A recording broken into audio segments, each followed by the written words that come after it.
মৰমৰ ছাত্ৰ-ছাত্ৰীসকল, আজি তোমালোকৰ সৈতে আপোন পাঠৰ পাঠ 2 বিপদৰ বন্ধু নামৰ পাঠটো আলোচনা কৰিবলৈ লৈছোঁ।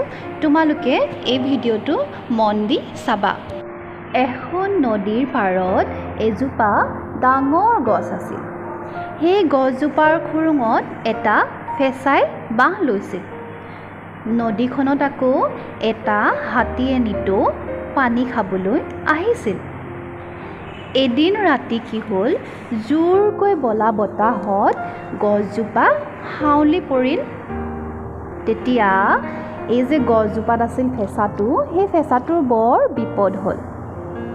ফেঁচাটোৰ অনুৰোধত পিছদিনা হাতীটোৱে যেতিয়া পানী খাবলৈ আহিলে, তেতিয়া গছজোপা আকৌ আগৰ দৰে থিয় কৰাই দিলে। সিদিনাৰ পৰা হাতী আৰু ফেঁচা দুয়ো সখী হ'ল। সখী মানে বন্ধু। আৰু দুয়ো আনন্দ মনেৰে থাকিবলৈ ধৰিলে।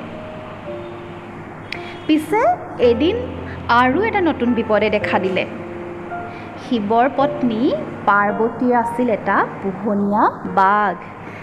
বাঘটোৱে সপোনত দেখিলে যে সি ফেঁচাৰ সখীয়েক হাতীৰ মূৰটো খাই পেলাইছে। সি সপোনটো দেখি বৰ ভাল পালে। হাতীটোৰ মূৰটো খাবলৈ সি শিৱৰ অনুমতি বিচাৰিলে।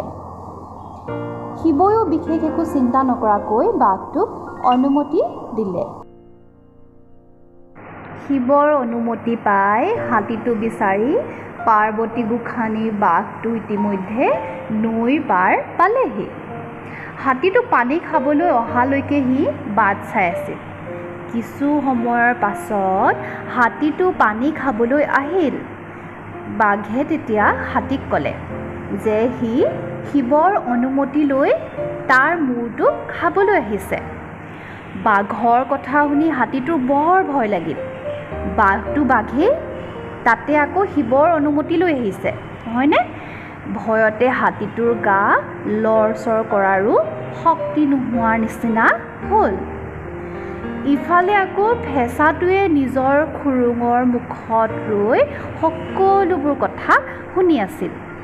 সি এই বিপদৰ পৰা তাৰ বন্ধুক উদ্ধাৰৰ উপায় চিন্তা কৰাত লাগিল।